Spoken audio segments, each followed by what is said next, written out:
Welcome back to your Valley Sports Plugs VSP Roundtable Live. It's Tuesday, October 14th, 2025. I'm your host, Chris Patrick. With me tonight, Mr. Michael Benjamin. We might just have a few more guests join us as the night rolls on, but we're here to bring you all the latest in everything Arizona sports.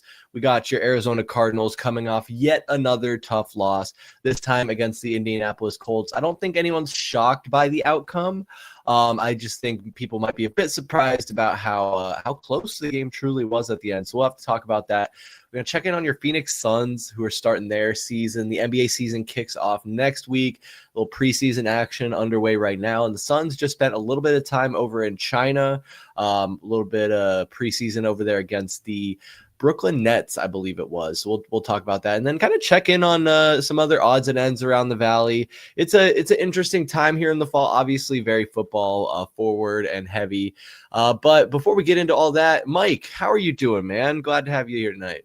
Chris, we live in well, but in regard to the Arizona sports fandom experience right now, I'll just let the people know the past 3 sporting events that I've been to have been 2 walk-off field goal losses and a buzzer beater dagger by Asia Wilson, the absolute superstar of the WNBA.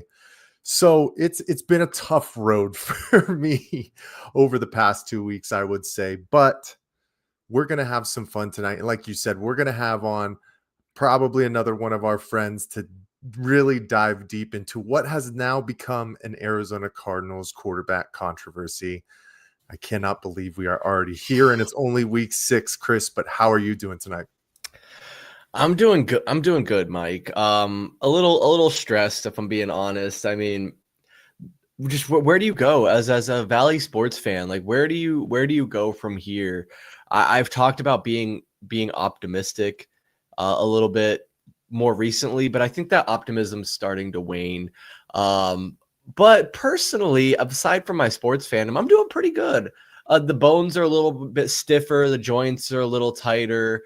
I'm feeling a little older here. But Mike, I'm just glad to be living well and enjoying the weather that's finally cooling off here in Arizona. That's a nice thing. But let's go ahead.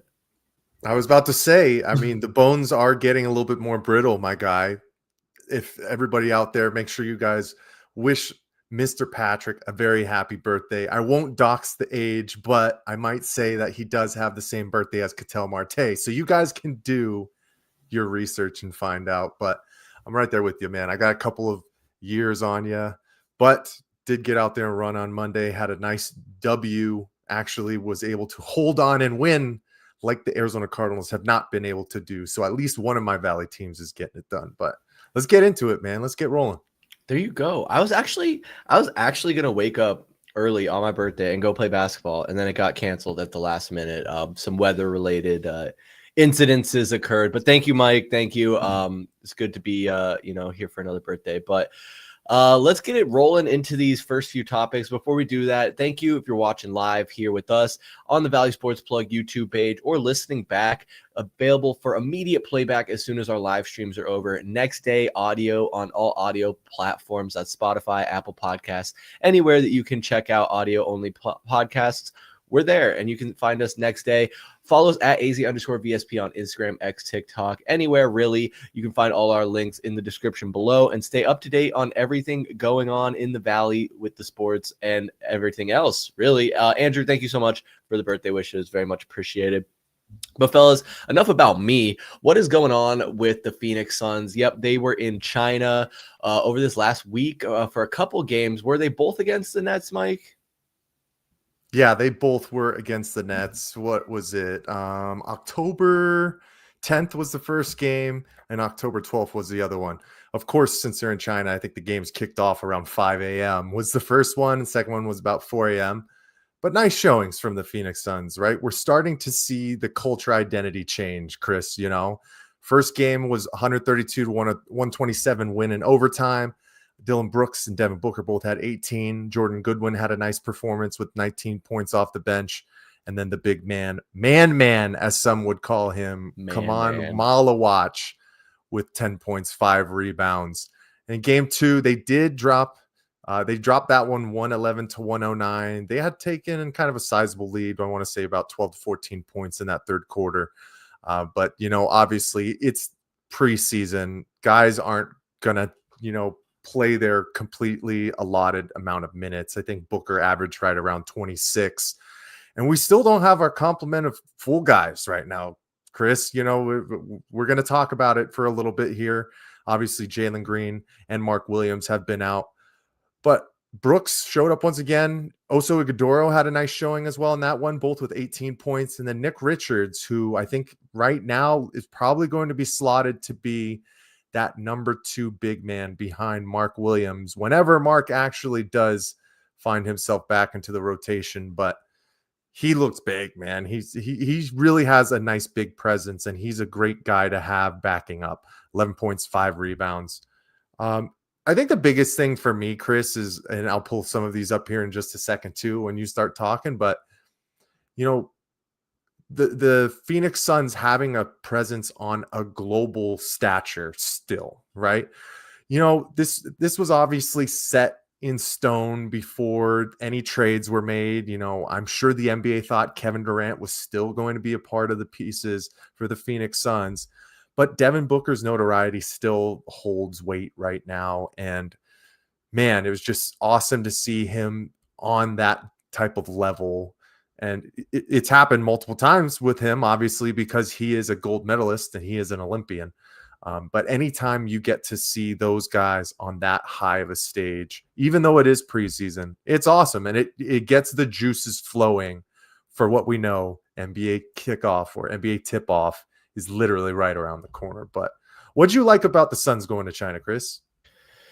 Yeah, I like that. It's a good first introduction of what we're gonna be seeing for this iteration of the Phoenix Suns team, and maybe even not to use that word again, the optimism word, but I think just a little bit of something for Suns fans to be excited about, and the fact that not all hope is lost. Is this that picture of David Beckham and Jackie Chan you were telling me about? Yeah, David, Jackie Chan. I mean, we were talking Man. about it. Jeremy Lin made an appearance. I believe Yao Ming was in the building a bunch of times too, but it's star-studded, man. The NBA game is definitely global nowadays for sure. Oh, without a doubt. I mean, man, I quote Rush Hour like maybe once a week. Love me some Jackie Chan. But no, I think Dylan Brooks is kind of starting to emerge a little bit as maybe a fan favorite. He has a really solid first impression. I know it's hard to say, it's just preseason, just a small taste, but I think a lot of people have kind of pegged him as one of those guys where it's like if he's on your team, you love him. If he's on the other team, you kind of hate him. Adds a little bit of grit, also a little bit of a veteran presence. This team is super young, Mike. We went from like one of the oldest teams to one of the youngest teams overnight. I think if I heard recently correctly, it's like definitely like bottom 10 youngest, if not, I want to say fourth. I could be just pulling that out of my ass, but either way, super young team.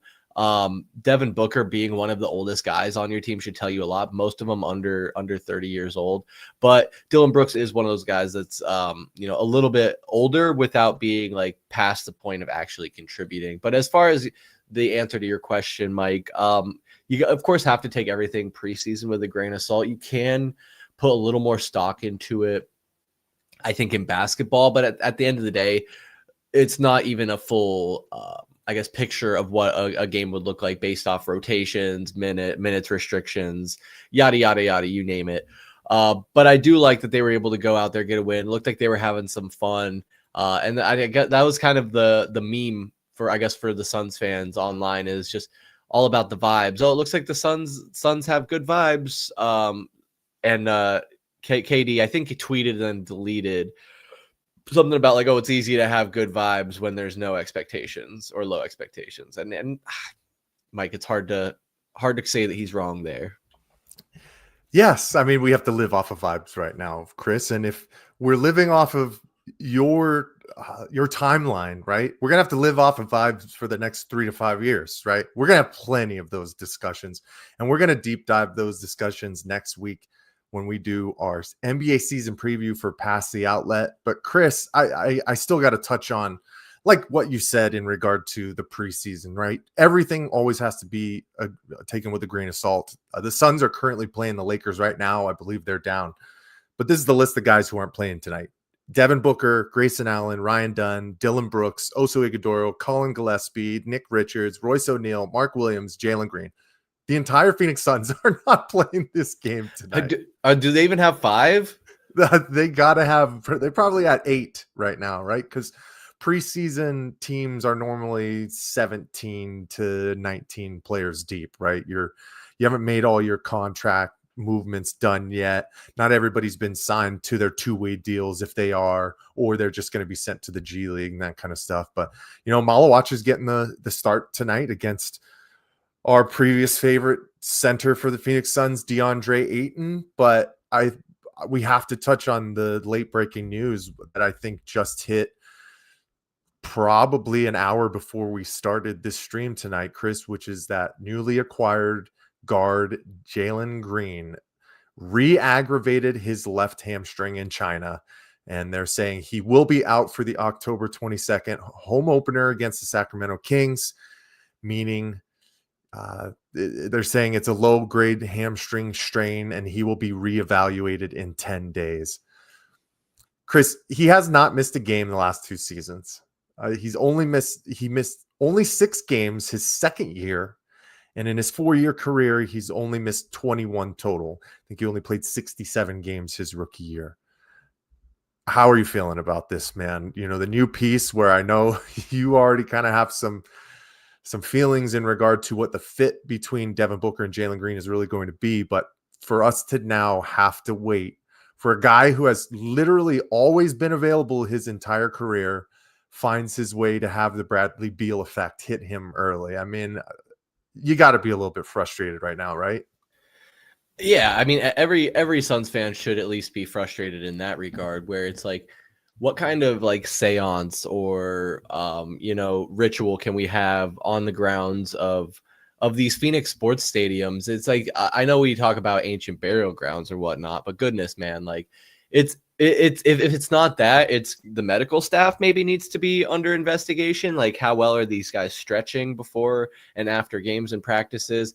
I mean, all jokes aside, it's tough. It's frustrating and annoying from a perspective of like, we want to see what we got. We want to be able to evaluate the product. But the other part of me, my immediate reaction, like from the heart, is that I don't really care. I mean, it's not like where I'm screaming at the top of my lungs like the way it was with the D-backs, that every game counts and oh my God, we got to make the playoffs. And even if it's just through the play-in, it's going to be a tough schedule. Yada yada. It doesn't matter. Like if this team wins 15 games or if this team wins 50 games, like the bar is pretty low. Granted, you do want to see what you have in Jalen Green, but I do want to talk about him a little bit, Mike, because I've heard multiple times now different personalities talk about, Jalen Green is kind of a wild card in a lot of a sense. And it's funny, he aggravates his hammy. I work with 2 guys that are Houston sports fans, and they told me with Jalen Green, prepare to be frustrated with him, prepare to be, dare I say, aggravated with Jalen Green, and mostly with like his on the court play, but like there's some off the court stuff too. Thank you.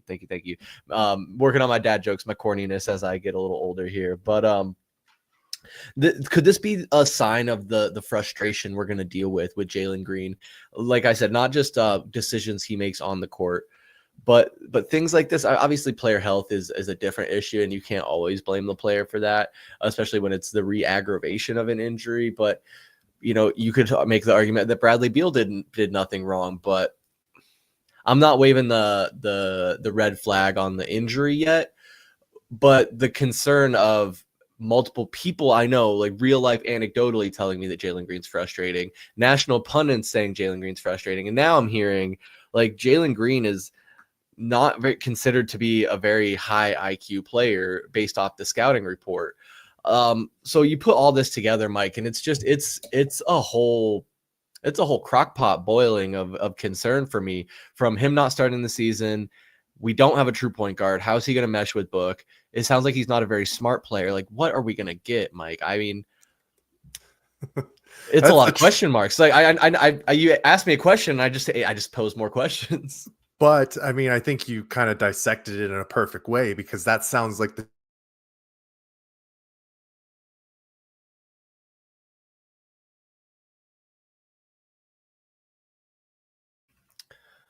Oh goodness, I can't tell if Mike lost me or if I lost Mike.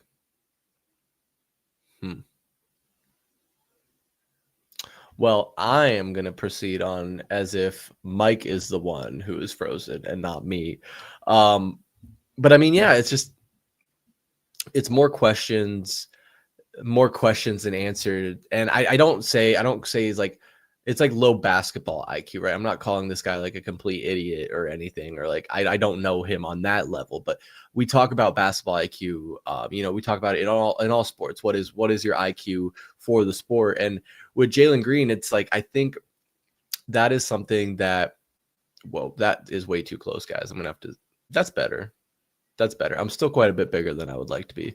We'll get Michael Benjamin back in here. I think we might also be having a guest join us real soon, guys. Apologies for the technical difficulties, but I will just go on a little rant here about Jalen Green, and the concern I have with him being on the court. Now you can spin it multiple ways, and you can try and find a positive light, an angle for it, and say, will he be playing with a chip on his shoulder? Will he use it as a motivating factor to say, like, oh, okay, the Rockets didn't want me. They put me on the garbage heap.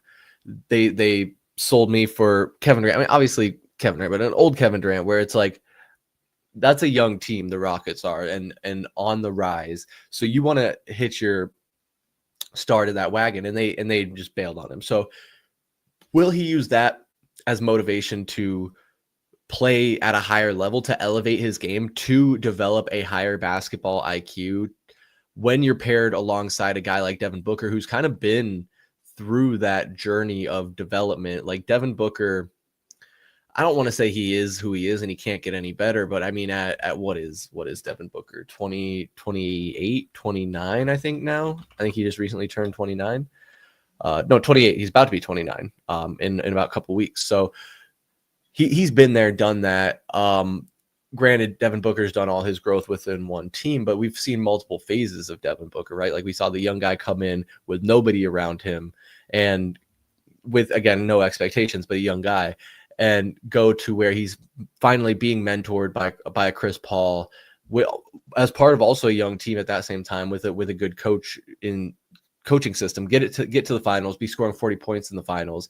Like Jalen Green, I think, has that potential. He's athletic for sure, and he has the ability to score points in droves. But when you talk about, is he able to put it all together? I don't know. We'll see, but we're gonna have to wait. I guess what Mike was telling me, Jalen Green will be reevaluated in 10 days. So I think that's when we'll know what we got. Once he comes back, and the slate for the Suns to start is not crazy hard, but there's a few interesting games to circle. I guess for the sake of getting my face off of here, giving you guys maybe a little bit of a different visual, let me click over to the schedule here, just because I want to look at this, because it's interesting. We got Sacramento to start the regular season next Wednesday, so a week from tomorrow, the Suns will start at home against the Kings, and I think that's a good like start for like a test, because the Kings are a team that I think is kind of in a bit of a limbo situation, and they will, I think, match up well with the Suns. So we could start the season on a high note with the Kings, but the Clippers is the interesting one for me, because obviously we're going to have our old friend Bradley Beal, and I did see some interesting comments that were made by his new teammate Ivica Zubac, basically insinuating that the Suns were not able to unlock Bradley Beal's full potential, and that his struggles weren't necessarily his fault. And his biggest point within that is that the Suns didn't have a true point guard to get him the ball. And that's not completely unfair, because if you remember, it was kind of Bradley Beal and Devin Booker were more or less sharing point guard responsibilities, but Devin Booker was definitely carrying the brunt of that as point book. But I've just been notified we have a caller on line 1. I'm going to bring him in now. Ladies and gentlemen, it's VSP Neeks at It's Neeks on the Instagram and the internet. Niko, thank you so much for saving me and the people. I've just been going monologue for about 10 minutes now. Mike's internet went out. So how are you doing, brother? How are you living? I'm good, man. Good. Just got off the farm, Hopped off the old lawnmower, jetted to Studio Sunflower, and got here as quick as I could, man. I'm living though, man. It's a time to be a sports fan. It's a hell of a time to be an Arizona sports fan. Man, yeah, that's like I was trying to articulate like how it feels, and it's bad. I don't know. For me, it's just a bad feeling right now. There's no positivity in the air. It feels like at all. Like even with the Suns, I'm trying to grasp at like glimmers of like maybe Jalen Green will pay out, and but like at the same time, I still find myself second guessing everything. So, shit, man, we'll see. Yeah, well, I'm glad you brought that up because that's really just where we left off is talking about Jalen Green and this late breaking news. I don't know if you saw it, but he's going to start the season injured. Will be reevaluated in 10 days. He re-aggravated his hamstring in China. So that was basically what my little monologue was there about after Mike crashed out on me, is that we're going to have to wait to see what we have in him.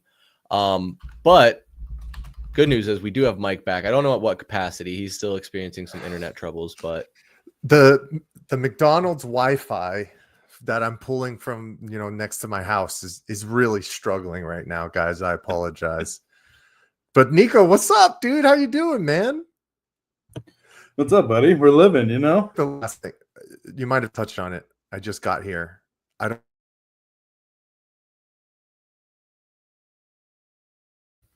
Incredible. You made it like a whole 35 seconds. Oh man, it's and another thing, and then it's like pay $5 to see the next 30 seconds of this video. Mike. Okay, well, Niko, let's just pick up where we left off talking about Jalen Green, and maybe we can get Mike's 2 cents on it when he gets this sorted out. But what are your thoughts to that breaking news of him starting with the hammy, and does that give you kind of like shades of Brad Beal? Now, Mike was quick before he dropped out. He was quick to point out that Jalen Green so far in his career has been known to be healthy and available. So this is not typically a concern for him, but I mean, he's a Sun now. What is your level of concern there? I mean, I'm not as concerned as I would have been if his name was Bradley Beal. That's for sure. It's a little disheartening, man. You make a big move in the offseason. The roster shook up. Everybody's excited to see this new team all together. And for once again, the same old tune is that we're not going to see the Suns starting 5 at the beginning of the year. So I don't know. It's a little disheartening. You try not to be, you try to, this isn't the events of years past. You remind yourself very, very, don't panic. But at the same time, man, you've been hit with a stick once, twice. The third time you're going to flinch. So I don't know. It's upsetting. I'm as a fan, I'm disappointed. Obviously not in anything that Jalen Green could do, but just disappointed that here we are again in the same circumstances. And I'm trying so hard to be optimistic, but it's hard. It is. And I think that's been like my biggest struggle just with the Valley sports teams in general is like, I've had this wave of optimism over the last 12 months and then having it just crushed time and time again. Whereas like my perspective on this whole Jalen Green thing was like kind of similar to you as far as being disappointed that we're not going to see him out the gate. But at the same time, like my overall expectations are like not for this team to make the playoffs. So it's not like with the Diamondbacks where I'm like every game counts. We have to win. if the Suns suck out of the gate, that's it, okay. That's about par for the course. But Mike, will we get Mike's 2 cents on the matter? Literally, did he crash as I was bringing him in? Oh, poor guy. He might have to go 4G. He might have to go 4G or 5G, caller number 9 status. Fucking dial up carrier pigeon. Maybe he wasn't joking. Maybe he genuinely is like running like a 200-foot Ethernet cable to the McDonald's down the road. Mike says he promises he'll be back. We have the whole Valley Sports Plug IT department on this right now. They're working overtime. They're gonna get it. But Niko, so we were talking. So we kind of got into this because we were talking about the Suns in China. Then Mike brought up Jalen Green, the hammy. Obviously, that's concerning.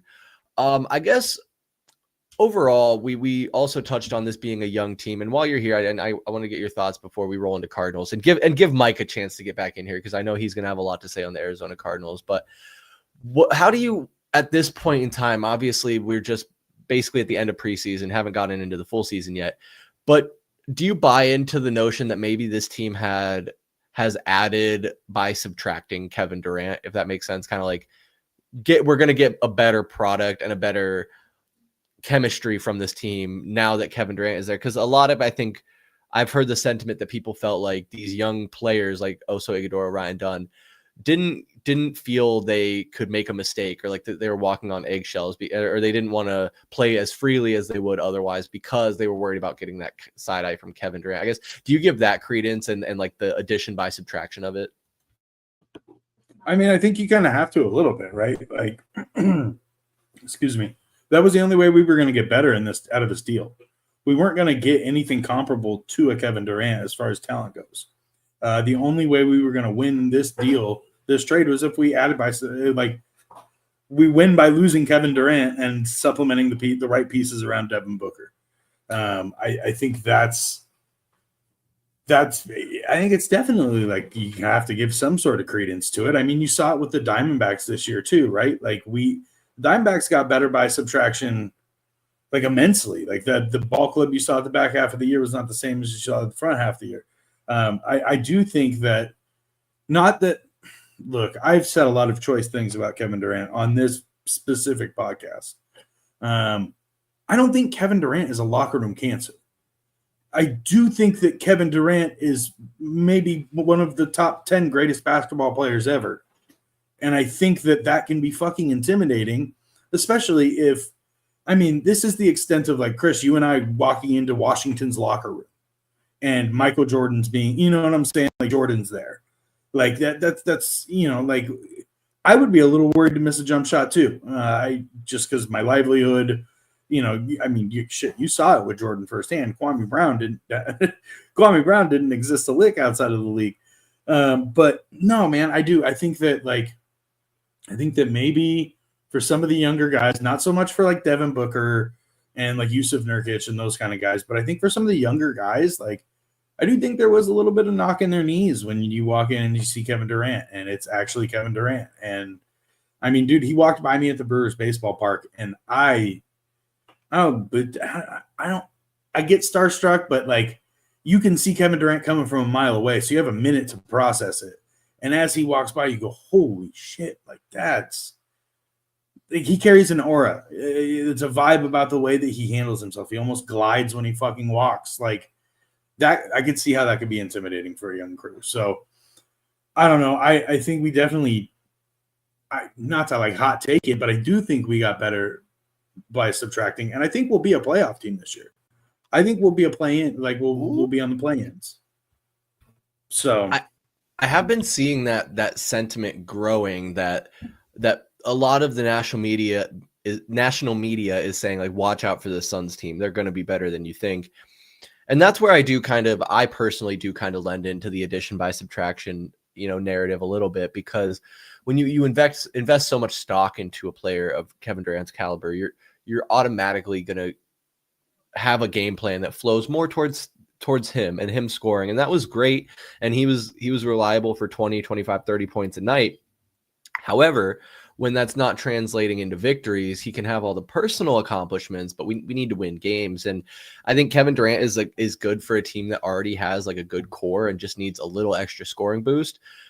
He's not going to be the core of a team anymore. Like, that is not who he is at this point in his career. And although you can sit here and say, like, when he first arrived, the whole sales pitch was, this is still Devin Booker's team. The core is going to be Devin Booker and the young guys around him. And I think at that point in time, we still had DeAndre Ayton and we still had Chris Paul for a period of time. So it's like, oh, the core is still there, Chris Paul, DeAndre Ayton, and Devin Booker. And now you're just adding Kevin Durant to it. And it didn't really just work out. And so then you tweak it. You're like, well, maybe we add Bradley Beal in this. We just do like a big three type of thing where we just, blow them out offensively. But then that never worked. They never all got on the court together. So it's kind of just weird, man, how like it was like the tale of history repeating itself. Almost like you can draw the parallels with Booker, Durant, and Beal to Durant, Kyrie, and James Harden in Brooklyn. But at the end of the day, man, like, good riddance. Kevin Durant's gone. I think he brings a lot of unnecessary distractions. I think Mike and I were talking about that off air right before we launched, is just how much Kevin Durant's on Twitter. And like, if you just go through his replies, like, he's just tweeting at like anybody, like just nobodies. Like, if you are responding to Kevin Durant regularly, there's a chance he'll respond to your tweet eventually. And it's, don't disagree with him or don't be critical of him because he'll crush you. And I'm not saying he's never like valid for that, but it's like, bro, like, you go touch grass. Like, I know, like, Kevin Durant, I know, like, you love basketball and like that's your sport and you do obviously play a lot of basketball, but like, man, like, get off the Twitter. But Phoenix Suns starting next Sunday. We have our Valley Sports Plug presents Hoop Dreams Fantasy Basketball. I'm still working on the pitch, guys, but we're going to be having, the rumor is we're going to be having a special live stream of our draft coming up this Thursday, the 16th. That's the word on the street. So make sure you're following us so you can be notified of when that's happening, if that's happening, across all our socials. Niko, I think we're getting Mike back here. Should we give him another chance? Let's get him in there. All right, let's do it. Mike, welcome back to the show. How are you? Call me Frankenstein. Am I alive?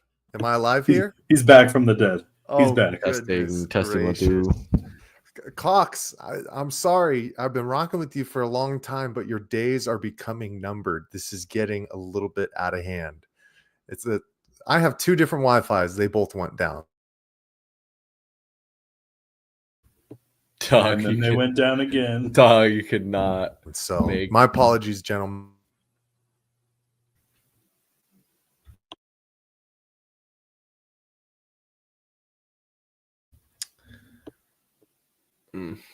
Yeah. Like, yeah. Folks, we'll see what we can do with Mike. Might be able to get him on the hotspot or get him on the cell connection because he needs to be here for the Cardinals talk.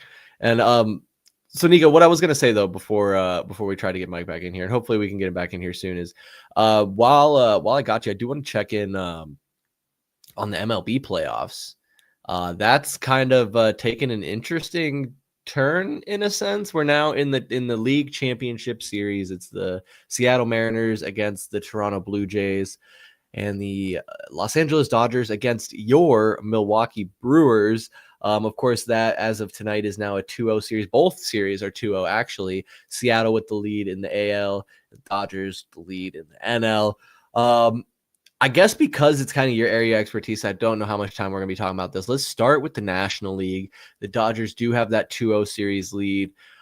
Tough sledding to start there. Kind of a heartbreaking loss for the Brewers in Game 1. What are your initial thoughts on the ride so far? The series with the Cubs and then now here with the Dodgers.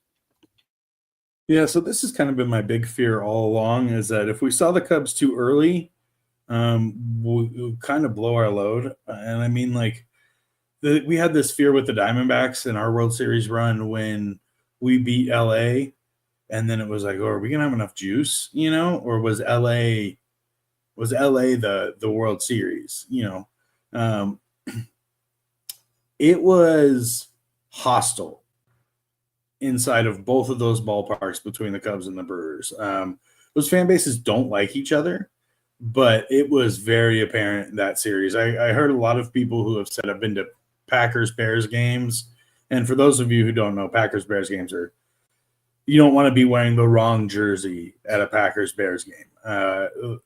They said that the vibe inside of American Family Field was more hostile than it has ever been at any Packers-Bears game, which is saying a lot. I know that Cubs fans called it Wrigley North, and that is something that Brewers fans took personally. The Brewers even went as far as to put out like, hey, you don't have a Wisconsin area code, you're not buying tickets.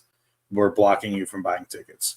So it was hostile. So the Brewers, that was an emotional ride for the Brewers to win that series. That series, honestly, should have been done in 4 games. It should not have been a 5-game series. They've been better than the Cubs all season long. I think that we're starting to see bits of fatigue. These guys there's still that like weird magic around them, but man, when you run into a buzzsaw that is the Dodgers, it is so hard. What are you're going to walk fucking Ohtani to get to Mookie? You're going to walk Mookie to get to Freddie? Freddie damn near touched the ceiling with the home run he hit last night, and the ball lands 5 feet past the yellow line. I mean, there's no winning with that roster as far as like strategical pitching. You just have to be absolutely on your A-plus stuff all the time. That being said, the Brewers are 6-0 against the Dodgers in the regular season. Obviously, that doesn't translate to playoff baseball. Playoff baseball is a little bit different of a beast. It's scary, man. I hate the Dodgers with everything inside of my being. I hate them because they're good. I hate them because they pay the money to be good that I desperately wish my team would pay. You hate them because they are Darth Vader. You hate them because they're the villain. They're the enemy. They are LeBron with the Heatles. They are, it's anything I can do to watch the Dodgers burn. I would love to do it. I don't know if we're going to see that. It's a tall test to walk into Chavez Ravine and win 2. And I think that's kind of what the Brewers need to do. I know we got to win 1 to stay alive out of those 2 games, but like you really kind of need to come back with a little bit of a bite after getting your shit kind of pushed in the past 2 games. Last night ended close. Tonight, not as close. I don't know, man. I have a bit of I'm trying to remain optimistic, but there's a bit of fear when it comes to what the Brewers are going to do. However, the Mariners, Blue Jays, the Seattle Diamondbacks can come out of that perfectly fine, and I'll be cool. If we have a Mariners Brewers World Series, that's my ideal pitch. But unfortunately, I fear we're going to see a Mariners-Dodgers World Series, and that is sad. Yeah, sad is a fantastic word. Any outcome that's going to have the Dodgers in there is sad for me. I mean, with the Mariners, I at least like don't feel as guilty rooting for them. Obviously, the Josh Naylor, Eduardo Rodriguez. I wish it was Eduardo Rodriguez, Eugenio Suarez connection there. And then it's not difficult to root for a guy like Cal Raleigh, who's just doing incredible things. Switch hitter hitting bombs. Like, did you see the guy who had like hit 61 here? Sure. And then he caught it. And then he took it off and had hit 62 here. Dumb 62. It's so great. Like who thinks of that stuff? And like so quick, he was so quick with it too. Like he knew it was gonna happen. Like I love that stuff, man. But no, so Mariners up 2-0 on the Blue Jays. I think the Mariners have a better chance against the Dodgers than I think the Blue Jays would. However, I think whoever comes out of the NL and probably the Dodgers is going to win the World Series, which is exactly what like any baseball fan back in March or April, if you put like a gun to their head and said on your life who's winning the World Series this year, the best bet was the Dodgers. And like you pointed out there, like money talks, bullshit walks. They spent the money. It wasn't always easy, but it was like, hey, just make it to the playoffs. They didn't win 100 games, but that's fine. They've gotten hot at the right time. They're playing their absolute best baseball right now. Like, how do you compete against a player like Shohei Ohtani, who's going to throw a 100-mile-an-hour fastball and then turn around and hit a triple? Like, I don't know. And to your point, again, not to just completely parrot everything you say, but I think just to highlight the fact that who are you going to walk in that lineup to get to the next guy to get you an out? Like you're going to find yourself with the bases loaded frequently if you go by that strategy. So you just got to like suck it up and do what you can. But then, that's what you get. You get these high scoring, brawls. We see so far 5-1 and 2-1. Obviously, I guess, the game yesterday wasn't as high scoring, but Dodgers can put up runs in a hurry if you're not careful. And I think the Phillies learned that a little bit. You mentioned the series with the Cubs maybe being a little bit more difficult than it was. The Dodgers made light work of the Phillies. What do you think of the notion that the bye week in the current playoff format is detrimental to the team with the highest seed? I mean, I don't buy by that. I think Philly was at the end of their run anyways. Just if you look at the age of that collective core, this was their real final shot. And usually when teams are on their final shot, they're not advancing too far in the playoffs. I don't give the bye too much credence. Just honestly, if you look at it, you have Seattle and Toronto had a bye, and both of them are sitting in the ALCS, and you have Milwaukee and Philly who had a bye. And like I said, I think Philly shot themselves in the foot. Milwaukee, yeah, it was a difficult series against the Cubs, but I think what made it difficult wasn't the bye week. I think it was the fact that it was the Cubs. I think that when you add emotion into it, it's the Ravens playing the Steelers in the playoffs. You add a little bit of juice to that matchup, and it gets a little feisty. So, yeah, honestly, man, just I kind of tie it all together. Like if this ends up being a Seattle Dodgers World Series, a Mariners versus Dodgers World Series, my thoughts and prayers go out to the people of the Pacific Northwest, because y'all have been crying in the stands. Y'all have waited 25 years to see a playoff victory. Y'all have had some of the best players in baseball history walk through those doors in 25 years. Talking Griffey, fucking Johnson, like A-Rod, Cano, like we can Beltre. We can go down the list of the guys that have been Ichiro. Yeah, like the guys that have been through those doors, and they haven't won a playoff game. So for them to finally win a series, and then get dealt what I think to be, I know they're the number one team, but I think the Blue Jays are a nice hand to be dealt as far as the number one seed goes. They don't intimidate you the way that Boston or New York normally would in that one seed. And then to just run into the buzzsaw that is the Dodgers in the World Series and what would likely be a 4-game series it's heartbreaking. And I feel for the people of the Pacific Northwest. But, yeah, man, it'll be interesting to see how it all plays out. Yeah, it's a terrible fate. And, I mean, I guess it's not exactly the same, but I can at least feel for them as far as, like, an improbable run, if you will. I mean, I know obviously as the second seed, it's not that improbable. But as far as, like, the Mariners from the beginning of the season to now, I don't think anybody would have expected them to be like a top seed coming out of the American League. But yeah, I think that's why a lot of people did want like the Mariners and Brewers potentially, because it would be both teams' first World Series, I do believe. So some intrigue there, but we'll have to see how it shakes out. Brewers are down, but they're not out. Mariners have a good lead, but I'll be rooting for them. I want to see them in the World Series. But let's try something, Niko. Let's try it again. Third time's, fourth time's, fifth time's the charm. He's back. Mr. Benjamin, what's going on, bro? Different type of angle, but can you guys hear me? We can. Hello. You do sound like caller number 9 right now, but that's okay. Yeah. I had to stick with the handy dandy ear pods that have seen better days at this point. It literally shaking in my right ear right now, but had to make it back. I appreciate you guys sticking with us and specifically sticking with me.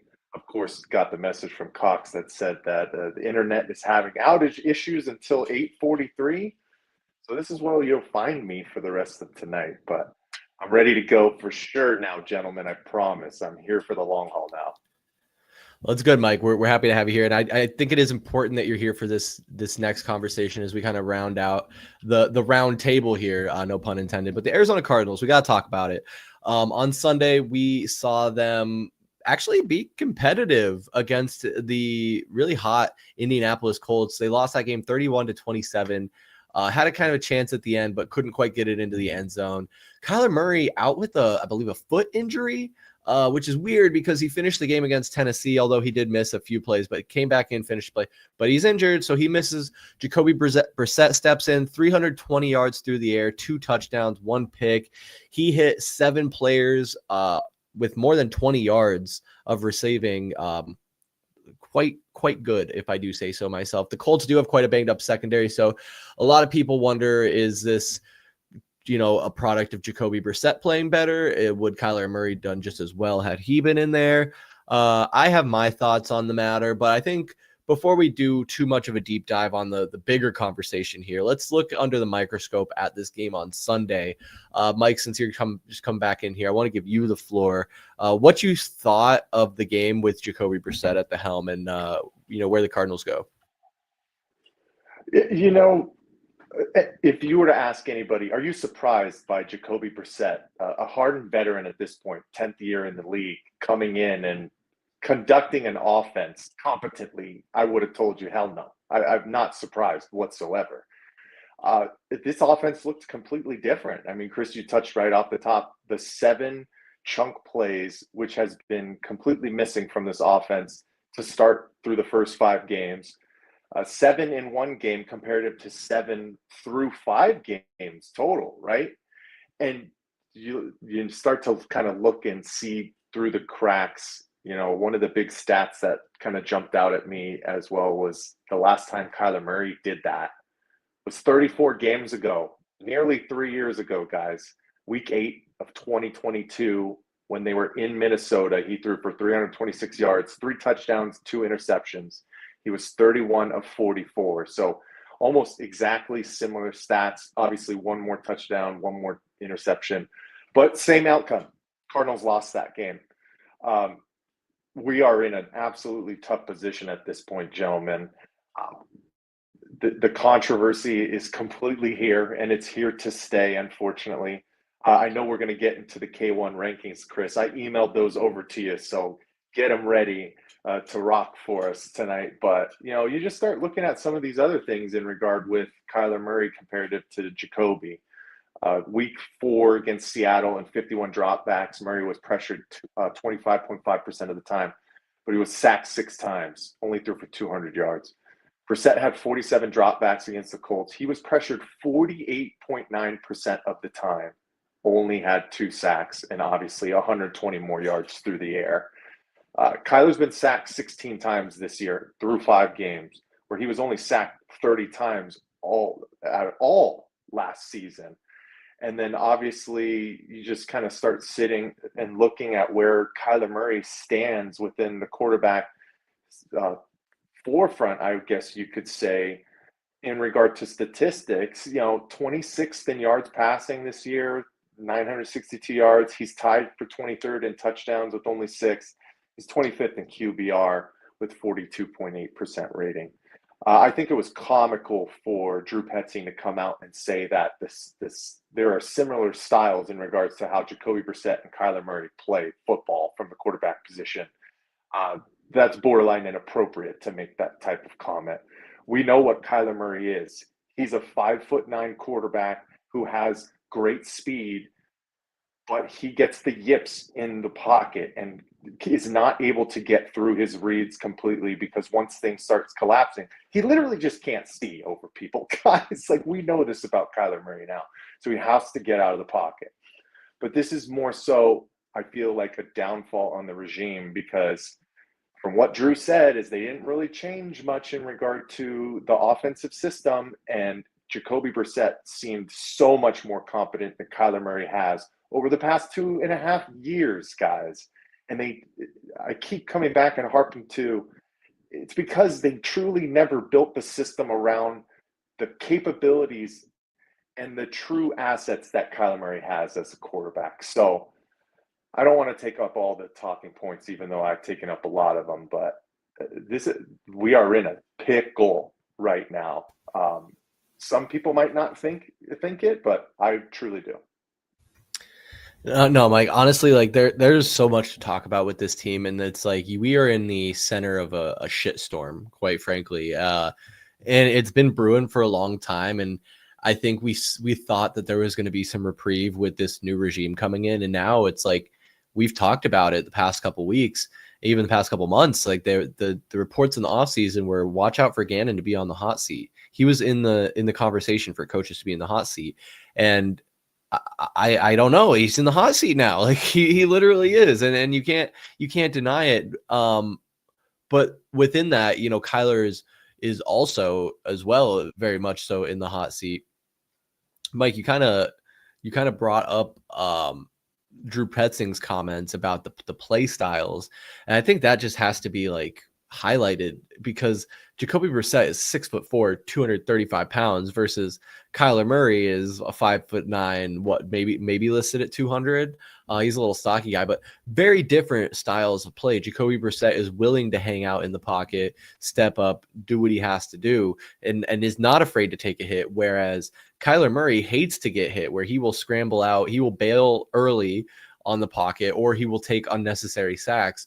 To where the play doesn't even have time to develop down the field. I mean, man, like a guy like Zay Jones probably loved having Jacoby Brissett throwing him the ball because I mean, look at this, man. 5 receptions, 79 yards. Trey McBride had 8 receptions. Trey McBride should be getting 10, 11, 15 targets every single game. Michael Wilson, Marvin Harrison, like. The thing that we saw with Jacoby Brissett coming in is not that anyone thinks that he's the answer, but stylistically, just a like prototypical pocket passing quarterback. Sometimes in sports, you really don't have to reinvent the wheel, and in football, that had kind of been the norm for so long. Where I think a lot of people started to get distracted by, shiny toys and what players could do, like a Michael Vick or a Lamar Jackson, Colin Kaepernick, I guess, for a little bit. These athletic quarterbacks. Mike, do we have you back with actual internet on an actual microphone? God, I hope so, because I just started looking at the other stream and I look terrible. Not that I'm, the world's most beautiful man, but good Lord, hopefully this is working. Are you guys hearing me? Yeah, you're coming through good. I heard it beep into the studio, so I was like, oh, his internet must be back up. All right, we back. But it's good, high quality. But yeah, I don't know. I just think that the change has to be made now, and whether it's after this season, and we'll get into that. But I think it's clear now that Kyler Murray's time as the quarterback and the future of this franchise is over. And it's just like, where do we go now? But I think, Mike, maybe I want actually, no, before we do that, Mike and I have commented on the game Sunday and kind of the first, I guess you could say the first 6 games, Niko. I just want to check in with you where you're at after 4 tough losses in a row, a shaky start at best for this team, and now a quarterback controversy that I don't think a lot of people expected at the beginning of the season. This is my biggest takeaway, and I heard this on the radio, so I'm not trying to like regurgitate any information, but like it packed a punch for me when I heard it. Kyler Murray plays backyard football. That is what he does, guys. When Drew Petzing calls a play, there is a 60% chance that Kyler Murray runs the play that's on paper. There is a 40% chance that Kyler is running around in the backfield looking to get out of the pocket, to get a clear throwing lane, to get 40 yards upfield.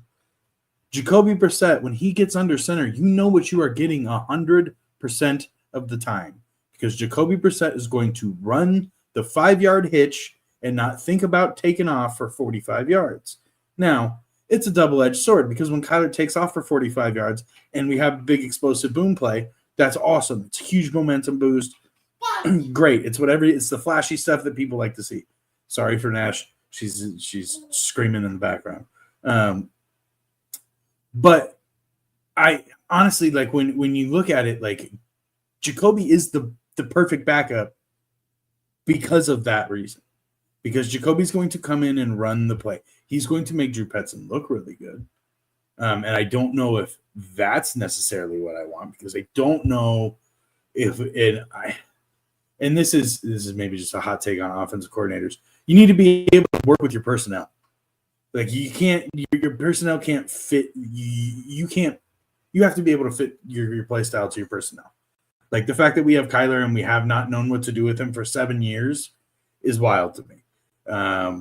But yeah, I think the biggest takeaway that I took was, like, man, Jacoby Brissett really just did run the plays. He ran the plays. He went through his progression. And, like, yeah, we had 7 chunk plays. And I would have killed to see the kind of game Marv would have had he not gone out with a concussion. Because you want to talk about big chunk plays, and you want to talk about the real true test of this quarterback controversy. If Jacoby Brissett sparks chemistry with Marvin Harrison, forget about it, Kyler. You're done. It's over. Forget about it. Even if it's for the remainder of the year, they will go with that.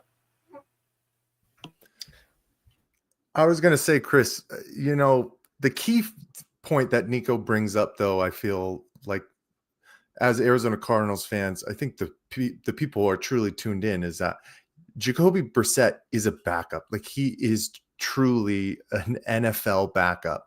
He's one of the best, if not the best. I mean, we've sat on this podcast for the past 2, if not 3 seasons, asking for the Arizona Cardinals to go get him, especially towards the tail end of Colt McCoy, when they wanted to start this regime with nobody, or start it with Colt, who literally had a noodle arm at that point. So they had to go out and make the trade for Joshua Dobbs. We wanted Jacoby back then. And unfortunately, I feel like if we would have had him in the building a little bit early on, a season or 2 earlier, this regime would have understood that what they were trying to create was not the vision or the best version of what you were going to get from Kyler Murray within this system. It just is so disheartening that it took 2.5 years for the pot to boil over and start burning people, basically, to the point where now we're talking about, like you had said, Chris, somebody who should have honestly never been in discussions for being on the hot seat for his coaching position in Jonathan Gannon, to the point now they stand in front of the media and we question every little thing that they do, because truly at the end of the day, this is a production league. In year 3, you have to win. You have to go to the playoffs, and they are failing miserably at it. So I wish that they almost would have had Jacoby 2 years ago, had a similar situation, or started the year with him, see better success, and then Kyler Murray come in and do his, worst version, because the system's not truly tailored to him and he can't run the offense that Drew Petzing wants to run. Yeah. And I mean, that's the thing I think we all have to be honest about, is that the whole Kyler Murray experience has been, I guess, for lack of a better word, like a gimmick from day one. That was the whole thing with bringing him in, is like the whole transition from, into Cliff Kingsbury, and this is a college guy getting his first shot, and hot shot young guy with this air raid offense, and he has familiarity with Kyler Murray, and he's going to be the great number 1 pick and the savior, and just excuse after excuse every year in and year out. And then you have the big injury, and then you have a coaching change, and the thing that I think, Mike, that is starting to frustrate me is, again, and is kind of being re-aggravated, I think, by all the losing, is that this coaching staff, you mentioned Petzing's comments already, but Jonathan Gannon will get up there and just bullshit. He's just a bullshitter, man. Like, he's going to say, I'm all in on Kyler. Oh yeah, Kyler's the guy. When he's healthy and ready to go, we'll bring him back in.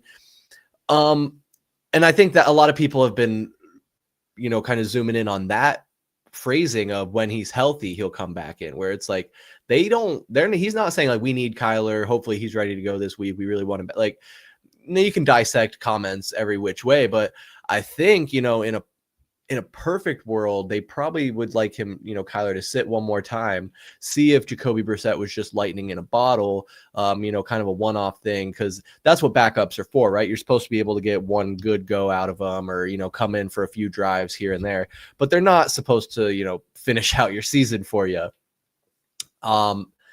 So I think ideally see what Jacoby Brissett can do against the Packers. Maybe it's not a fluke, and like this, then like, okay, with the system we want to try and run, we need like a pocket presence quarterback.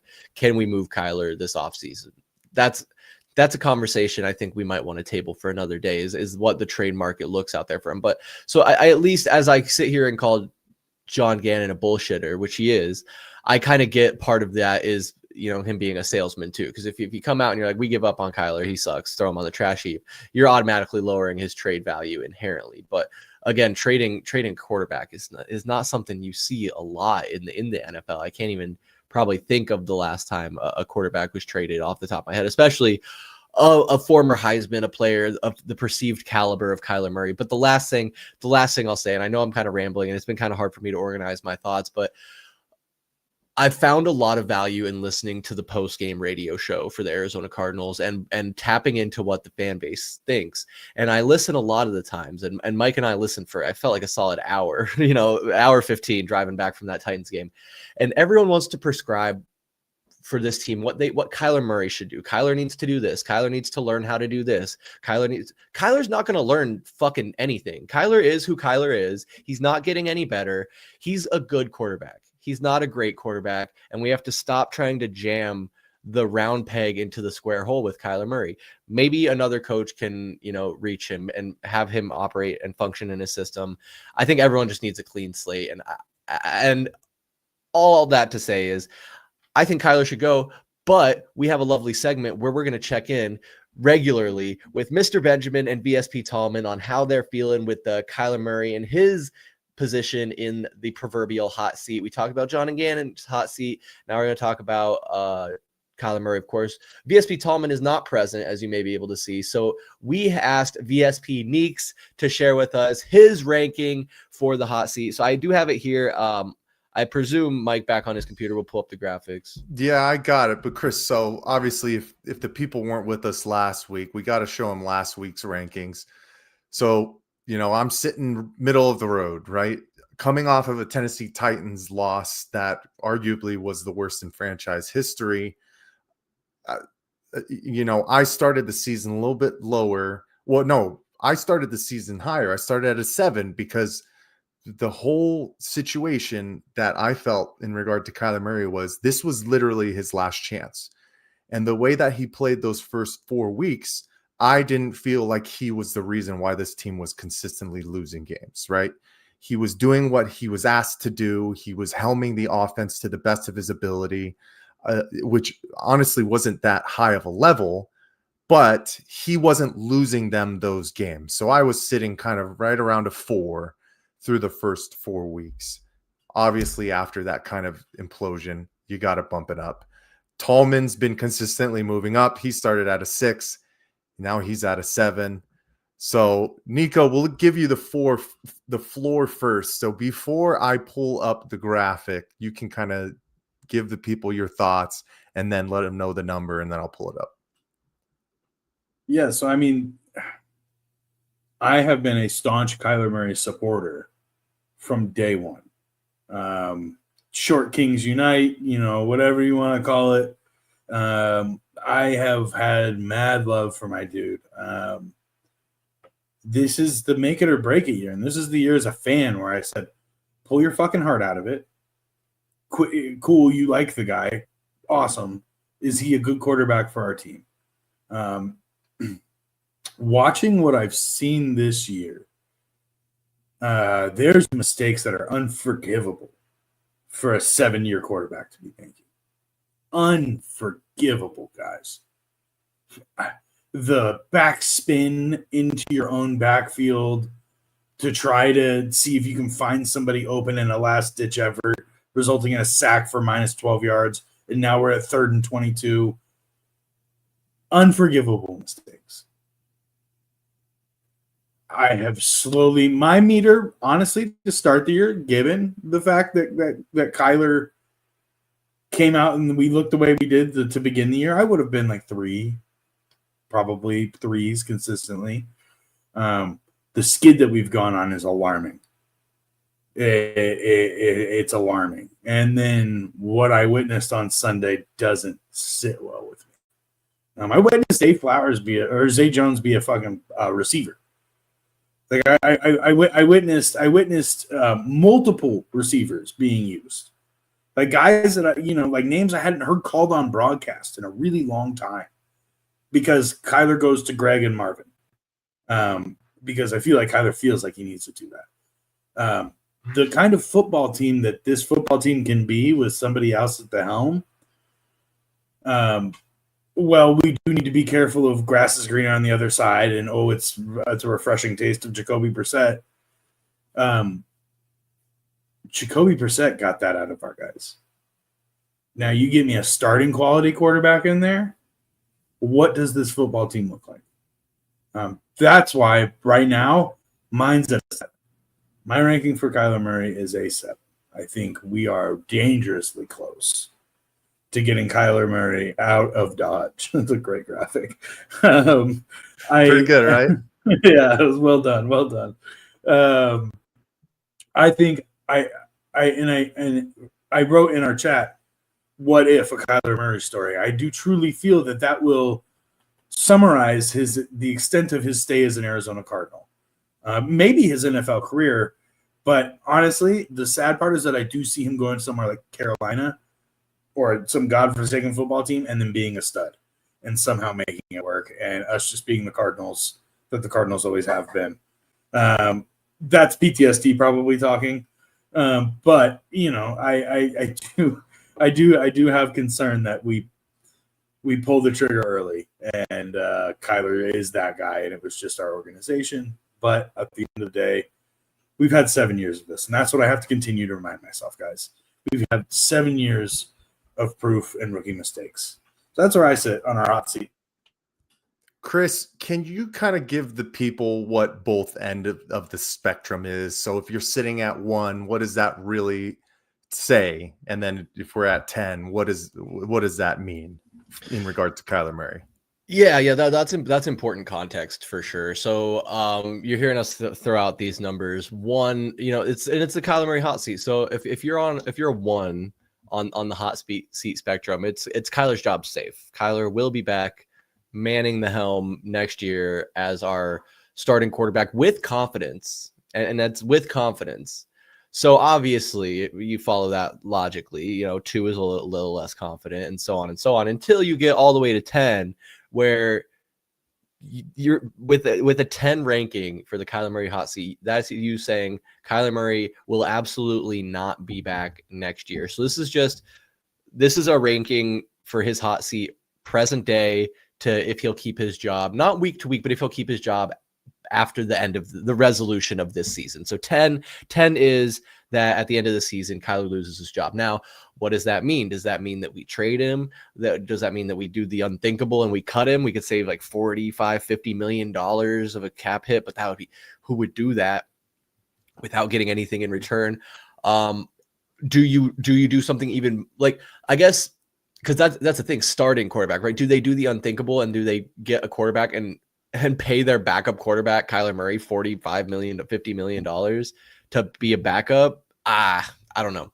But anyway, that's kind of the quick and narrow of the rankings. Is 1, he's here; 10, he's not. Mike, I do love this graphic though. I do have to give you your props there. I had to get in touch with the youth a little bit here as well. If you guys understand what's happening on the screen here, there's so much to dissect in regard to Kyler Murray, the quarterback for the Arizona Cardinals. Chris, you put it out there perfectly, right? In regards to my ranking, I couldn't bump up to a 7 this week because he didn't play. So, he didn't do anything negatively from the aspect of him playing to have jumped up 2 spots. But Jacoby Brissett did that for him. He looked so much more competent, so much more comfortable within this offensive system. Now we know that he has a repertoire and, a relationship with Drew Petzing going back to his season with the Cleveland Browns. But Niko, you brought up the one thing that Arizona Cardinals fans need to start truly feeling about Kyler Murray and his eventual departure from this franchise. He is a losing quarterback. He is 38, 48, and 1 in his 6.5 years, almost 6.5 years with the Arizona Cardinals. His one playoff performance was the worst performance of his career in the NFL. I don't fight me on that, because I'll put together all the notes that I need to show you that it was at the most important time frame. He shrank in the moment, like one other guy on the Phoenix Suns who just joined our team. But that we'll have conversations about that too. But do not be afraid of Kyler Murray leaving this team and going somewhere else and finding success. I honestly kind of hope it happens for him. But at this point, you cannot handcuff yourself being scared that if he does go, you wasted this opportunity.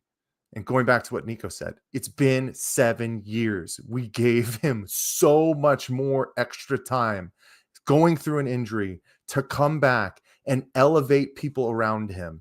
He is not that guy in this organization. It just is what it is. In regards to my rankings, anything over 5, you're pretty much probably not going to be here next year, right? So as this season goes along, it seems like everything's slipping away.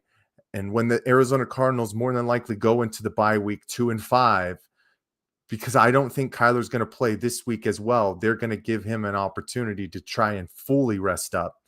He's still going to have a chance, Chris, I think, to come back, try and play and garner some kind of, semblance of showing faith moving into next year. But I think if you're in the leadership role of this regime at this point, you can't go into next year without making heavy changes, because this team is behind the 8 ball to try and make the playoffs already through week 6. Every team in the NFC West has 4 wins. The Cardinals find themselves clearly cemented at the bottom of the division and clearly cemented as the worst team in the division, because all of these other teams have gone through similar changes or are having injury catastrophes consistently, and they still find ways to win. A lot of that comes back down to coaching and not putting your players in proper situations to close out games. Kyler Murray cannot be the long-term solution for this franchise anymore. If the Cardinals finish, God forbid, 4-13 once again and find themselves with the top 10 pick, they need to use that capital to draft a quarterback, maneuver around. And the only way, guys, I'm getting so close to this point. If Kyler Murray is going to be here next season, the only way that I would be okay with it is if it's almost kind of like a Russell Wilson type of situation, where your plans are to play him the first 4 to 5 weeks, let the rookie quarterback see the wrinkles that move out, and then you switch on. But that is even hard to stomach as well, because if you do have the same regime in the helm, I've already touched on it. You got to be going for like NFC championship games. You got to win like 12 games next year. And if that's the route you're going to go, good Lord, nobody's going to be left in leadership roles in this regime. So I just cannot believe what we have crumbled this quickly, so fast, with this leadership group that we had such high hopes for after the second year. And they came back and ran it back and have gotten significantly worse and have not found ways to get over the hump and get wins. This fan base deserves a winner. It's been 10 years. It needs to happen now, and it's not going to happen with Kyler Murray. I mean, you can only be bad for so long before the fans run out of patience and that leash that you've been given runs out, and the time is up. I mean, I agree with you, Mike, and you laid it all out there, so I won't beat a dead horse. But after so long, this was the get right year. This was everything coming together to come to fruition. You got Kyler healthy, you got Marv, you got Trey, you got all these weapons. And Kyler, you just can't hit, whether it's him or Petzing, whoever's to blame, he can't do it. And then Brissett comes in and throws 320 yards and is hitting receivers left and right. At that point, it is a Kyler Murray problem, guys. At that point, we have to call a spade, and it's time to move on. And Niko, I do, Kyler Murray might go find success somewhere else. Mike highlighted that point. And at that point, if he does find like tremendous levels of success, we have a bigger problem. Dare I say we have a Bidwell problem. And I don't know what we do about that when this family has owned the Cardinals since its inception. We're not going to get them to sell. How do we get them to hire smarter? Because apparently Austin Fort and Gannon aren't getting it done and reaching these guys. And I don't know, man. I don't know. I mean, we had the period of time with Kurt Warner and then Carson Palmer, and we did kind of flounder there for a couple years where it was a little bit of like Blaine Gabbert and John Stanton and Josh Rosen experiment, and those were a couple tough years. So it's not quite that bad, but just fair warning, we might have to go through a couple years similar to that here in the near future, because Mike, like that's the true, pickle we're in, if you want to call it that, is there's just no options. Like this quarterback draft class coming up here is not looking great. The one after that, obviously, you can't really predict too far out, but it's not looking very impressive either. So what do? You go find a savvy veteran to try and manage. I'm very interested to hear what Niko has to say about this as well. Because I mean, even if Arch Manning comes out early, like I don't want to touch him with the 10-foot pole. He looks horrible. Lenore Sellers is a 500 quarterback at South Carolina right now. Mendoza is a little bit intriguing, I think, just because he literally is kind of like the polar opposite of Kyler Murray. He's like a 6'5" dude. He's a big guy, but he has a real nice weapon at wide receiver for him over in Indiana. But this is the worst possible case imaginable right now, gentlemen.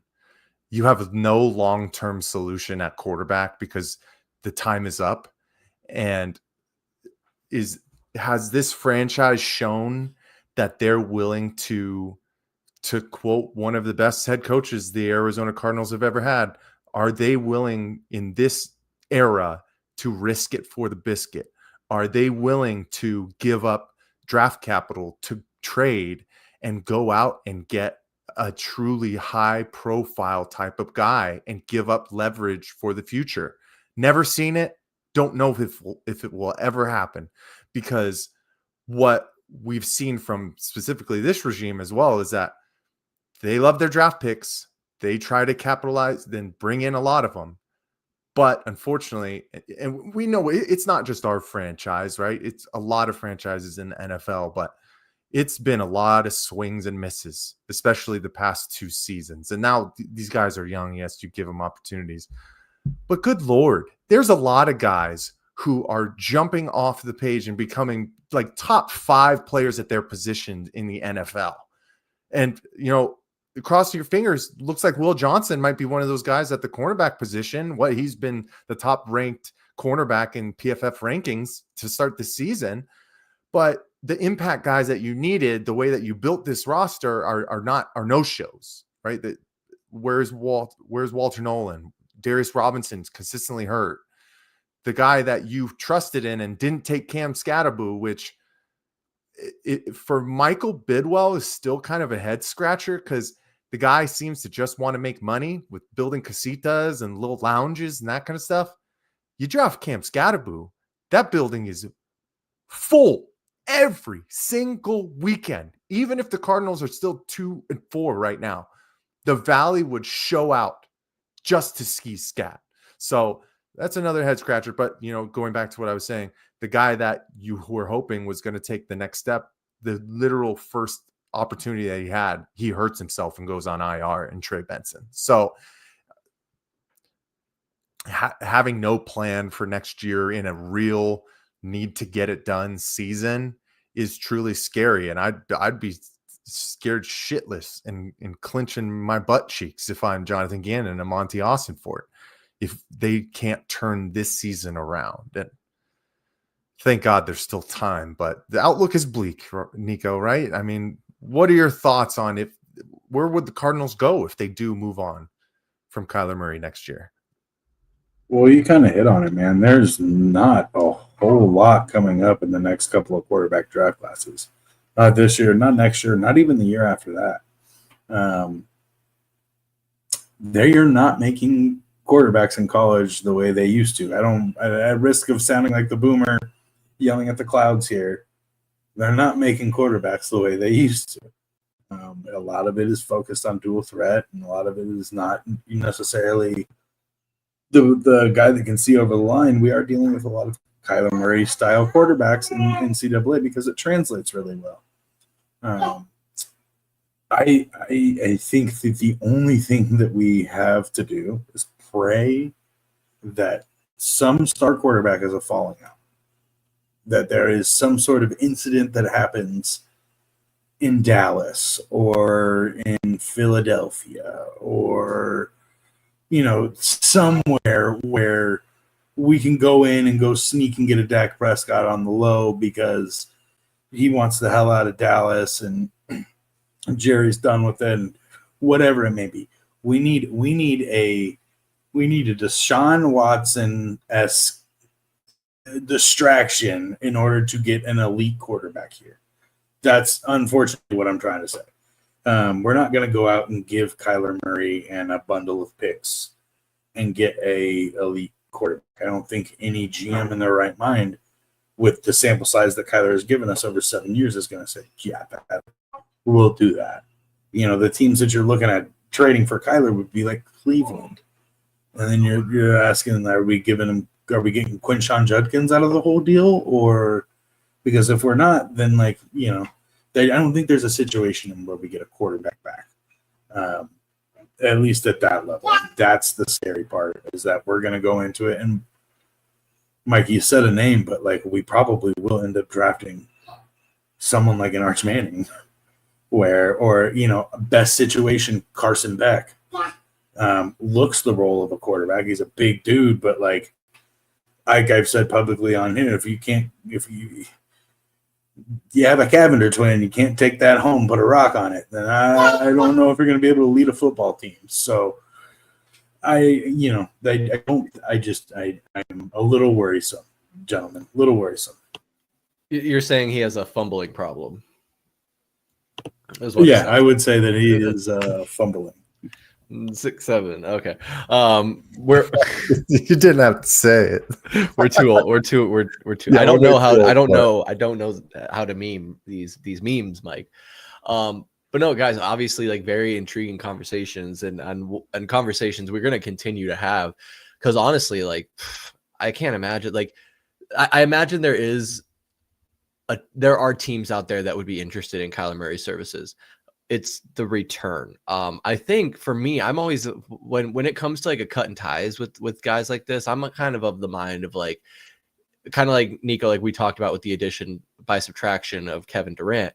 Just by getting rid of Kyler Murray and freeing up that money, you have the ability to go strengthen other positions. And if there's one thing that I know about quarterback play, it's how important a solid offensive line is to that. So if you go out and build just a really good offensive line, you have some really good offensive weapons and a Trey McBride and Marvin Harrison Jr. And now you're even seeing Trey Benson start to emerge once he gets healthy. Maybe you have James Conner for another season. So you have all these weapons. You have a solid O-line. You can, put just about any old Brock Purdy back there and run a solid offense. In theory, right? In theory. And that's where I go back to what I said earlier. And kind of my last point here is going to be that stylistically, we liked what we saw from Jacoby Brissett, a big, solid 6'4" pocket presence, passing quarterback. And it was refreshing, because that's not something that we've gotten to see here since Carson Palmer, really. And we've just been subjugated to 6-7 years of Kyler Murray. I see how this happens. I see how it happens now. Yeah. I mean, Chris, you're talking about 2,000 plus days that we've seen, or that it's been since we've seen a prototypical quarterback run a true NFL style offense, sitting in the pocket, stepping up when they're needed, taking the hits as they come by. And, unfortunately for Kyler Murray, he just isn't, he can't do that. He's too small.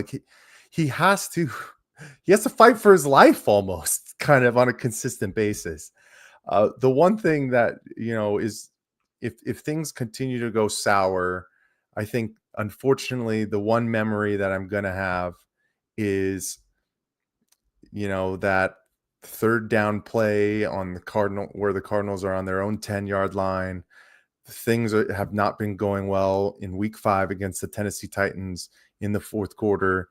And he drops back to pass, does his little circle around like Niko talks about. And I've never seen the man look so frightened before, to the point where he literally just flips the ball anywhere because he was so scared. Chucks it in the opposite direction. Like, look, it's over there. Don't.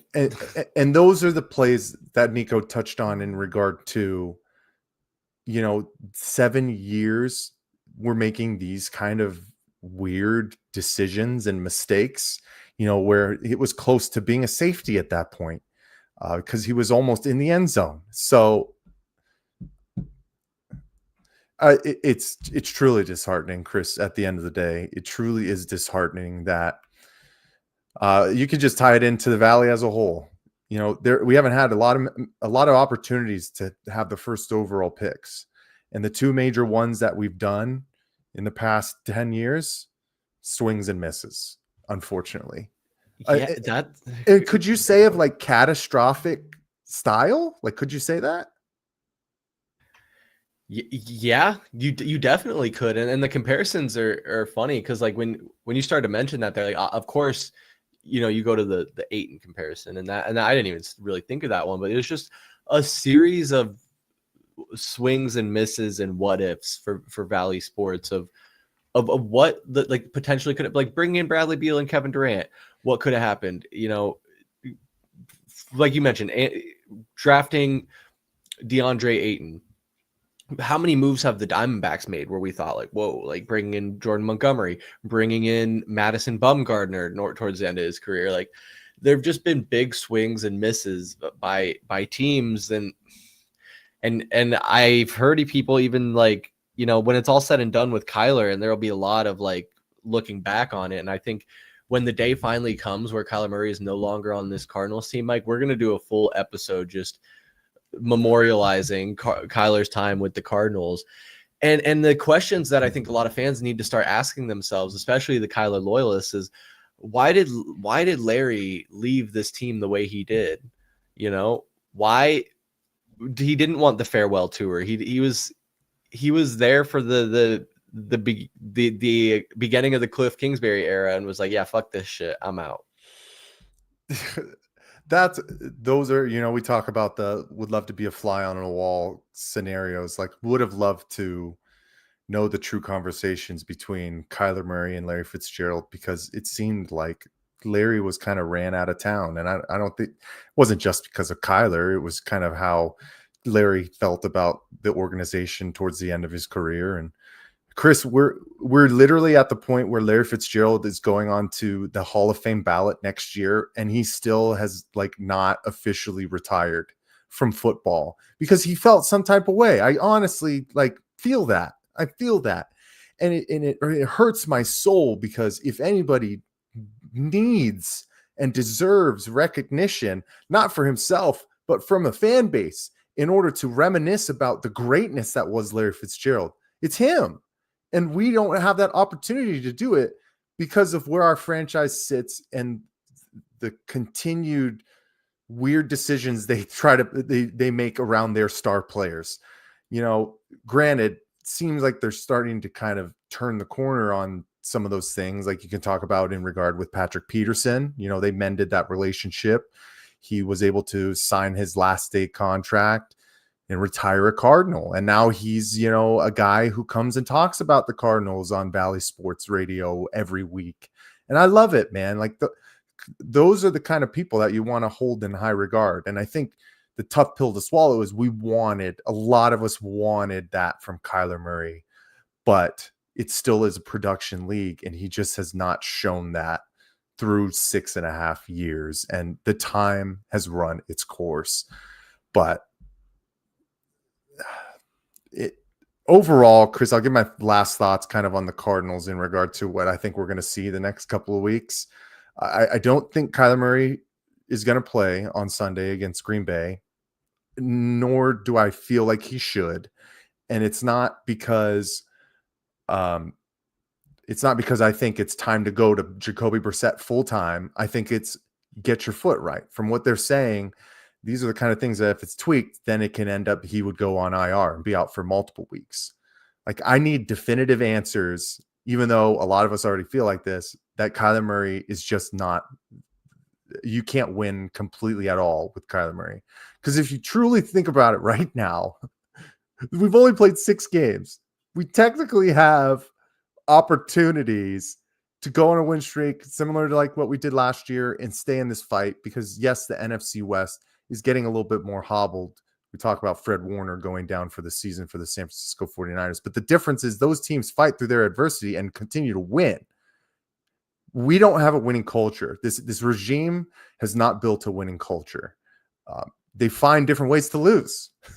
You know, when we finally have a good offensive output for the first time this entire season, probably the most highly explosive offense from a consistent basis for a full game, I would say, since that Miami Dolphins game in Miami last year, or I don't even count it, week 18 against the San Francisco 49ers, because they were completely broken at that point as well. But then the defense completely shuts down and has another fourth quarter collapse. They don't know how to fight through their own adversities. If one thing rises, the other one falls, and it's falling enough every week that they're losing by one possession, which is killer. This team doesn't know how to win. So I expect Jacoby Brissett is going to play against Green Bay. It might look a little bit similar. I expect more of a tail off in regard to his performance in Green Bay or against the Packers, because I will be in attendance, unfortunately. But it's going to be another loss. This team's going to be 2-5 going into the bye, and we're going to be wondering, now what do we do? Is it time to fire Petzing? Is it time to put in Jacoby completely? Just let Kyler completely rest, see what you can get on the open market if any team might be in a playoff position and their quarterback goes down, before week 10. And you have to make changes, because I can't. This regime cannot afford another 4-13 season, Chris, or everybody is going to be gone. Yeah, I mean, well said, Mike. And there's not a whole lot that I can add or will try to add, other than to say, I think the bye week is coming at a good time.